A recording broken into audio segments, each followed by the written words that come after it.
देवेंद्र फडणवीस। ये नाम महाराष्ट्र की राजनीति में पावर और भरोसे का प्रतीक है। फडणवीस ने अपने नेतृत्व से राज्य की राजनीति में एक नई दिशा दी है। 1970 में जन्मे फडणवीस विदर्भ के दिल नागपुर से हैं। नागपुर, जो अपनी सांस्कृतिक धरोहर और ऐतिहासिक महत्व के लिए जाना जाता है।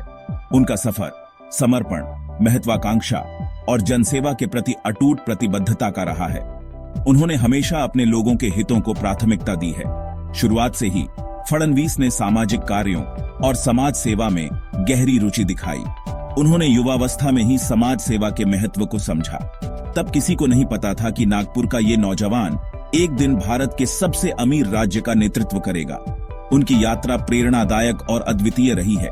फडणवीस के पालन पोषण ने उनके दृष्टिकोण को आकार देने में महत्वपूर्ण भूमिका निभाई। उनके परिवार ने उन्हें हमेशा सही मार्ग पर चलने की प्रेरणा दी। उनके माता पिता ने उन्हें कड़ी मेहनत, ईमानदारी और गरीबों के प्रति सहानुभूति के मूल्यों को आत्मसात किया। ये मूल्य उनके जीवन का आधार बने। यही मूल्य उनकी राजनीतिक विचारधारा की नींव बने और उनके पूरे करियर में उनके कार्यों का मार्गदर्शन करते रहे। उन्होंने हमेशा अपने सिद्धांतों पर अडिग रहते हुए काम किया। उनका सफर अनगिनत युवा भारतीयों के लिए प्रेरणा है, जो जनसेवा के क्षेत्र में कुछ अलग करना चाहते हैं। फडणवीस ने दिखाया है कि समर्पण और मेहनत से सब कुछ संभव है। देवेंद्र फडणवीस के खून में राजनीति थी। उनके परिवार में राजनीति की गहरी जड़ें थीं, जो पीढ़ियों से चली आ रही थीं। उनके पिता गंगाधरराव फडणवीस जनसंघ और बाद में भारतीय जनता पार्टी यानी बीजेपी के सम्मानित सदस्य थे। गंगाधरराव ने अपने समय में कई महत्वपूर्ण राजनीतिक आंदोलनों का नेतृत्व किया। राजनीतिक रूप से सक्रिय परिवार में पले बढ़े फडणवीस कम उम्र से ही शासन और सार्वजनिक नीति की बारीकियों से रूबरू हो गए थे। उन्होंने अपने पिता के साथ कई राजनीतिक चर्चाओं में भाग लिया और किताबों से ज्ञान अर्जित किया। उन्होंने लोगों की सेवा करने की चुनौतियों और पुरस्कारों को प्रत्यक्ष रूप से देखा था। यह अनुभव उनके लिए एक महत्वपूर्ण सीख साबित हुआ। अपने पिता की विरासत से प्रेरित होकर फडणवीस ने अपने 20 के दशक की शुरुआत में राजनीति में अपना पहला कदम रखा। उन्होंने अपने पहले भाषण में ही लोगों का ध्यान आकर्षित किया। वे बीजेपी की युवा शाखा अखिल भारतीय विद्यार्थी परिषद यानी एबीवीपी में शामिल हो गए। यहाँ उन्होंने अपने नेतृत्व कौशल को और भी निखारा। उनके संगठनात्मक कौशल और करिश्मा तेजी से सामने आए, क्योंकि वे रैंक में ऊपर उठते गए और उन्होंने कई महत्वपूर्ण जिम्मेदारियां संभाली। युवाओं को गोलबंद करते गए और उनकी चिंताओं को आगे लाते गए। उन्होंने युवाओं के मुद्दों को प्रमुखता से उठाया। एबीवीपी ने उन्हें जनता से जुड़ने, उनकी समस्याओं को समझने और अपने नेतृत्व गुणों को निखारने के लिए एक मंच प्रदान किया। इस मंच ने उन्हें एक मजबूत नेता के रूप में उभरने का अवसर दिया। देवेंद्र फडणवीस के राजनीतिक सफर में कई महत्वपूर्ण उपलब्धियां हैं। 1992 में केवल 22 साल की उम्र में वे नागपुर महानगरपालिका के सबसे कम उम्र के नगर सेवक बने। अपने मतदाताओं के प्रति उनका समर्पण और चीजों को पूरा करने की उनकी क्षमता किसी से छिपी नहीं थी। फडणवीस का सितारा चमकता रहा। 1999 में वे पहली बार महाराष्ट्र विधानसभा के लिए चुने गए। उन्होंने एक सक्षम और मुखर विधायक के रूप में जल्दी ही अपनी पहचान बनाई। अपने निर्वाचन क्षेत्र और राज्य से संबंधित महत्वपूर्ण मुद्दों को उठाया।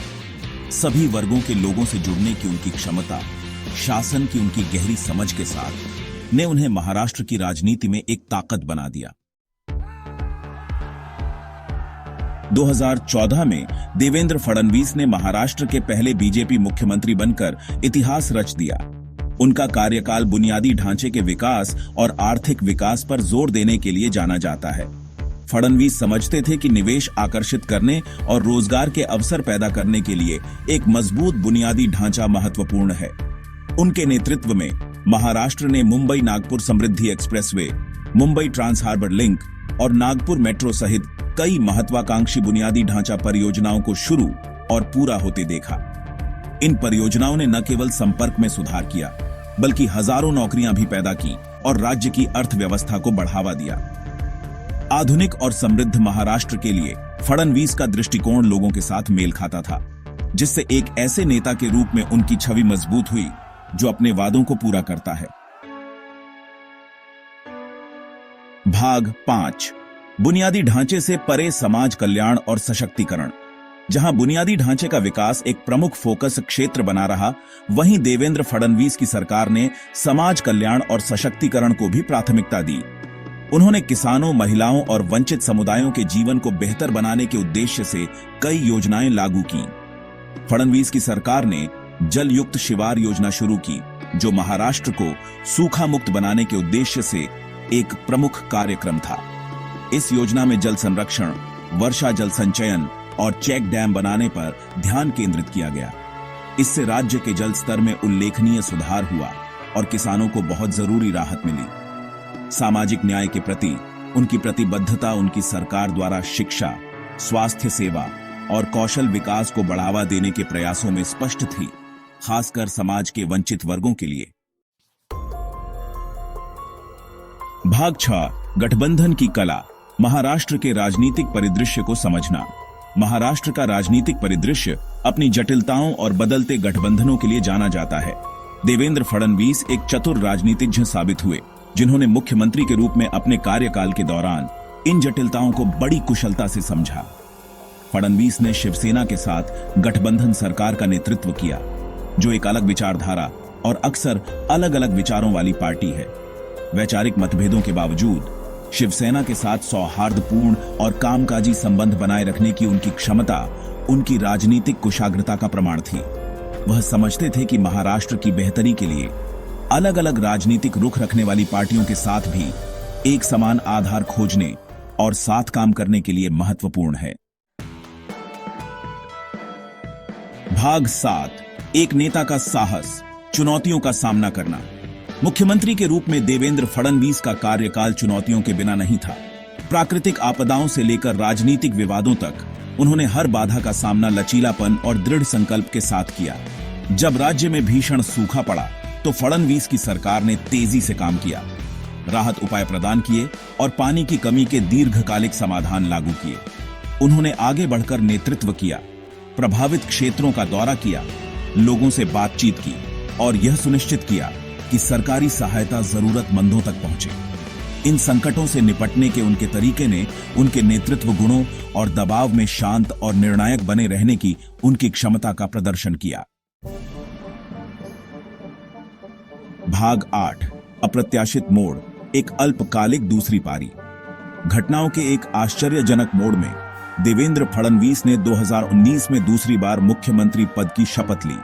हालांकि यह कार्यकाल अल्पकालिक था, जो केवल 80 घंटे तक चला। सरकार के पतन की ओर ले जाने वाले अप्रत्याशित राजनीतिक घटनाक्रमों ने महाराष्ट्र की राजनीति की अप्रत्याशित प्रकृति को प्रदर्शित किया। उनके दूसरे कार्यकाल की कमी के बावजूद इस प्रकरण ने तेजी से बदलते राजनीतिक परिदृश्यों के अनुकूल होने की फडणवीस की क्षमता का प्रदर्शन किया। इसने जोखिम लेने और साहसिक कदम उठाने की उनकी इच्छा को भी उजागर किया, भले ही वे अनिश्चित परिणामों के साथ आए हों। हालांकि यह प्रकरण अल्पकालिक रहा होगा, लेकिन इसने फडणवीस के पहले से ही घटनापूर्ण राजनीतिक सफर में एक और अध्याय जोड़ दिया। भाग 9, देवेंद्र फडणवीस, दृढ़ संकल्प और लचीलापन की विरासत। महाराष्ट्र की राजनीति में देवेंद्र फडणवीस की यात्रा उनके दृढ़ संकल्प, लचीलापन और जनसेवा के प्रति अटूट प्रतिबद्धता का प्रमाण है। उनकी कहानी एक ऐसे नेता की है जिसने हर चुनौती का सामना किया और हर अवसर को अपने राज्य के विकास के लिए उपयोग किया। एक नगर सेवक के रूप में अपने शुरुआती दिनों से लेकर मुख्यमंत्री के रूप में अपने कार्यकाल तक उन्होंने अपने राज्य और अपने लोगों की बेहतरी के लिए लगातार प्रयास किया है। उनकी नेतृत्व क्षमता और दूरदर्शिता ने उन्हें एक प्रभावशाली नेता के रूप में स्थापित किया है। बुनियादी ढांचे के विकास, समाज कल्याण पर उनका ध्यान और महाराष्ट्र के राजनीतिक परिदृश्य की जटिलताओं को नेविगेट करने की उनकी क्षमता ने उन्हें राज्य के इतिहास में एक प्रमुख स्थान दिलाया है। उन्होंने कई महत्वपूर्ण परियोजनाओं को सफलतापूर्वक पूरा किया, जिससे राज्य की प्रगति में महत्वपूर्ण योगदान मिला। हालांकि मुख्यमंत्री के रूप में उनका दूसरा कार्यकाल अल्पकालिक रहा होगा, लेकिन इसने एक नेता के रूप में उनके कद को कम नहीं किया। उनके कार्यकाल के दौरान किए गए कार्यों की सराहना आज भी की जाती है। फडणवीस महाराष्ट्र की राजनीति में एक प्रमुख व्यक्ति बने हुए हैं, जो अपनी मुखर आवाज, तेज राजनीतिक कौशल और उन लोगों के प्रति अटूट प्रतिबद्धता के लिए जाने जाते हैं जिनकी वे सेवा करते हैं। उनकी राजनीतिक यात्रा प्रेरणादायक है और आने वाली पीढ़ियों के लिए एक मिसाल कायम करती है।